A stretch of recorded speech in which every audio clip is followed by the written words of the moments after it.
both Raymar and 3G by simply driving down the road. You could read both of them. I forgot to mention. That's big. Hey, Donna, if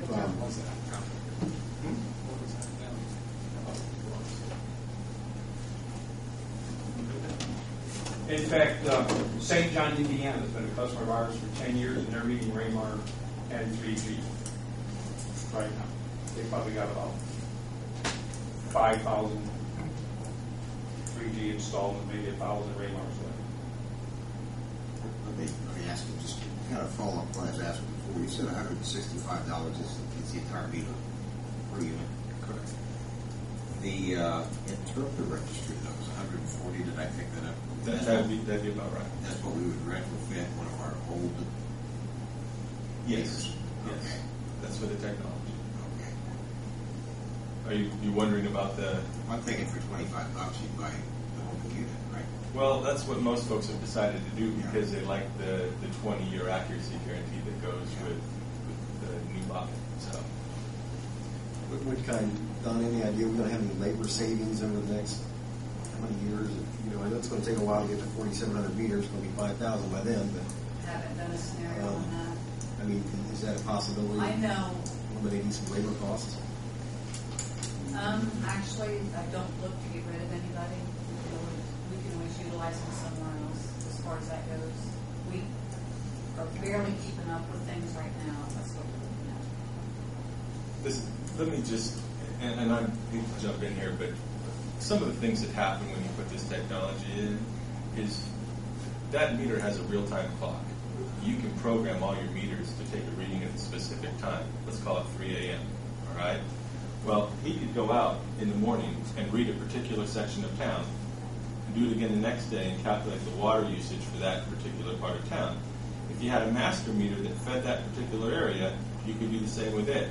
Now you can tell how much leakage you have in a specific area of town. Right now, if you have a 10,000 gallon leak per day, you're making 10,000 gallons of water and you're not getting paid for it, and it goes into the groundwater table and disappears into the creek, you don't know about it. This gives you a way to be proactive with your water district, which is something you never had before. Before, the only way you knew you had a leak was when it popped up out of the ground.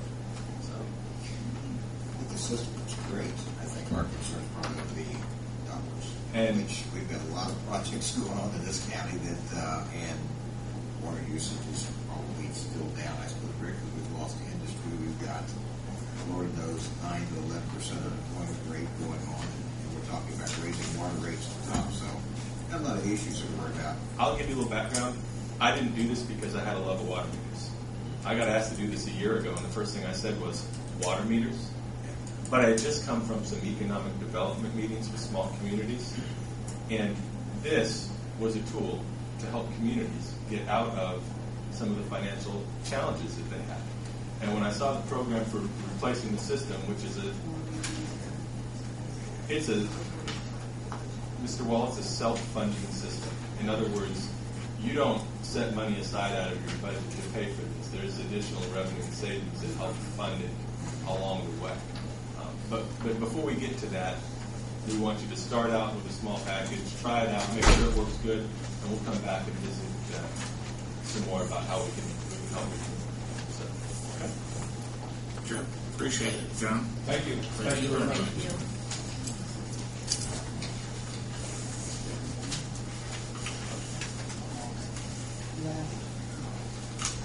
AT&T update, Aaron.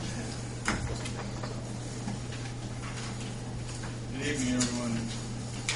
You should have a status report distributed to you tonight. I'll run through those briefly. First on the wastewater treatment plant project, the dollar amount, the contract amount we're up to is $17,673,752. Total project cost of $19 million. So we are rapidly approaching the end of this project as well.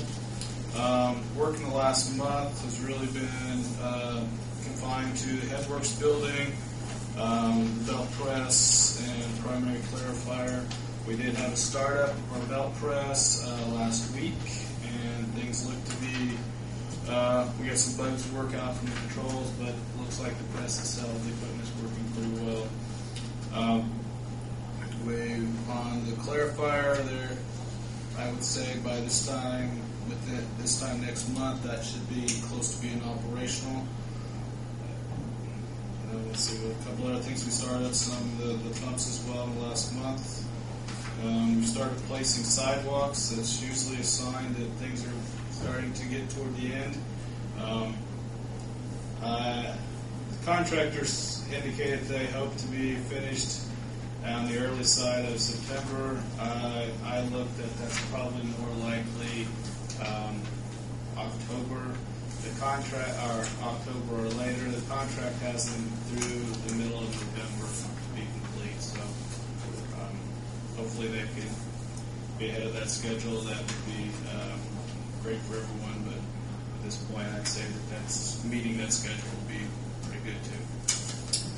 On the water plant, total project cost to date is $5,561,393. We will not have a pay request this month. Again, the contractor is working on punch list. Most of the punch list, with the exception of the INC work, is almost all complete. The contractor has been working on punch list the last month. INC, we are continually working with them to try to get the work complete. They have been on site last month. I did get an update from them late last week, and they're indicating that hopefully by the end of this week they will have the work complete enough to, they're going to bring down the company owner. He's going to work through the weekend or over the weekend to try to make sure the systems work. He's not going to have our guys come in until he's satisfied that he's worked everything out.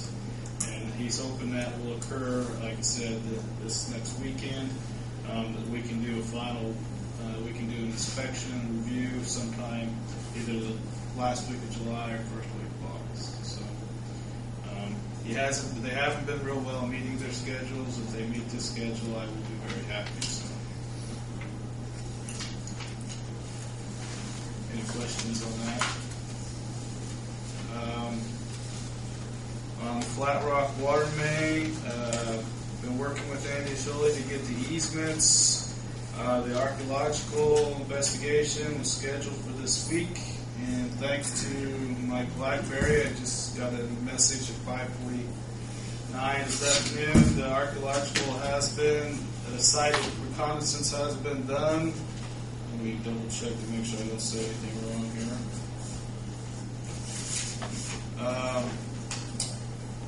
Survey found 2 small insignificant sites. There will be no archaeological issues associated with the water line, so that's good news. We should have a report for them probably within the next couple of weeks. And that's one of the other hurdles we had to do to get this project up to date. So, How many easements do you have yet? Rick, help me out. 1, 2. Actually, we had a conference call with our city attorney this morning. The 2 Reed easements are laying on his desk. He's ready to bring them down. I don't carry my rock so I can get them signed. There's a possibility we're not going to need one from Schaumburg because with Andy Sholey doing the survey or looking at the easement route, we actually own a piece of property from 150 north, the city does, all the way up to 74. So we can utilize that portion that we own.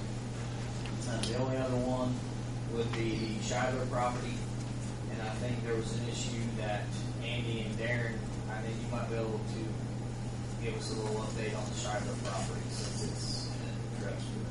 Andy's working on that. He was doing some research to see. I believe what he's researching to see is if that strip that you said from 150 to the interstate, if that didn't correspond to the south of 150 down along there to basically the bypass. And with the Rick White property, we have a verbal agreement. Once the route survey's done, he's more than willing to sign as of